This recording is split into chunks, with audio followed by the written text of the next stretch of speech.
The warm water ran over my hands, soap bubbles swirling in the sink as I scrubbed the last plate clean. The quiet hum of the kitchen filled the space.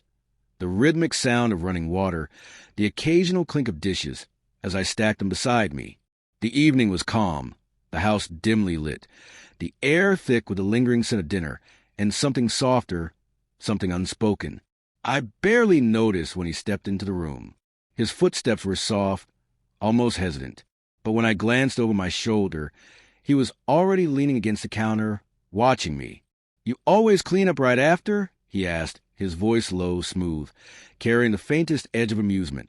I exhaled a quiet laugh, rinsing off the plate. "It's better than waking up to a mess." He hummed, tilting his head slightly. "Efficient." "Responsible," I corrected, placing the plate on the drying rack.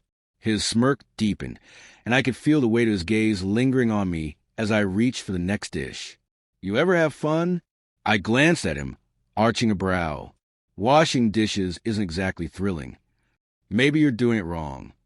The word sent a slow, unexpected ripple through me, curling low in my stomach. I swallowed, focusing on the water running over my fingertips, tried to ignore the way my pulse suddenly felt more pronounced. "Not sure there's a wrong way to do dishes," I murmured. A pause. Then, "Let's make this more fun." My breath hitched, fingers tightening briefly around the sponge. I turned slightly, just enough to catch the look in his eyes, the slow, knowing smirk playing at his lips.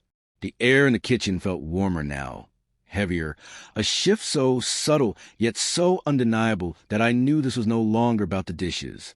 The silence stretched between us, thick and unspoken, but not uncomfortable. I could hear the faint hum of the refrigerator, the slow drip of water from the faucet, the distant sound of a car passing outside, but all of it faded into background, drowned out by the weight of his gaze, the heat lingering in the space between us. "And how exactly do you plan to do that?" I asked, my voice quieter now, almost wary. His smirk widened slightly, his fingers tapping against the countertop. Slow, deliberate. "Depends. Are you open to suggestions?" I exhaled, my lips twitching despite myself. "I'm listening." He stepped forward, slow, measured. The air shifted as he moved closer. The space between us was already small, but now it felt even smaller, charged with something I wasn't sure I was ready to name. His eyes flickered down to my hands, still submerged in the soapy water, before lifting back to mine. "You do everything so carefully," he murmured, his voice lower now, quieter, like he was testing something. "So precise." My pulse ticked up. "And that's a bad thing?" He shrugged, his fingers brushing the edge of the counter. "Close, but not quite touching. Not bad, just predictable." The words settled between us, heavy with implication. I should have stepped back, should have ended this conversation before it became something else entirely. But instead, I stayed where I was, my skin warming beneath the weight of his stare. His fingers finally moved, just barely tracing along the edge of the sink before dipping into the water for a moment, then pulling back, shaking off a few stray drops. "See? Not so serious." I huffed a quiet laugh, shaking my head.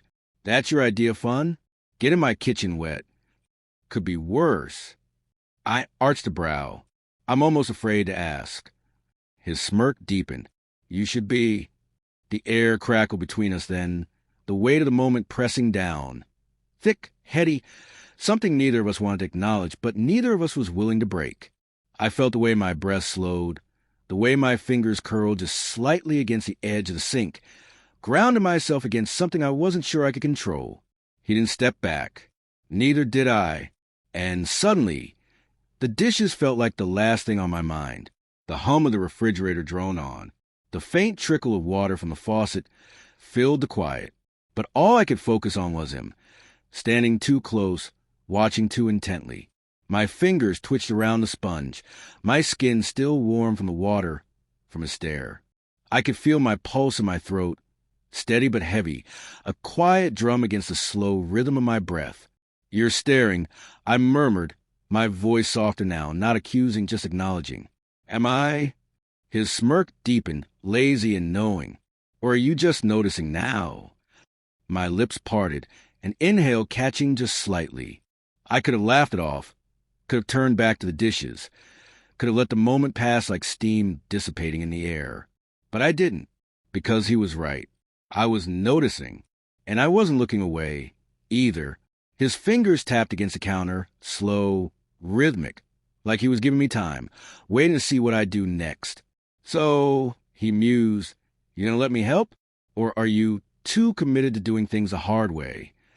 I huffed a quiet laugh, shaking my head. I don't think you've ever helped with dishes in your life. His smirk widened, a slow, deliberate movement. Maybe I just needed the right reason.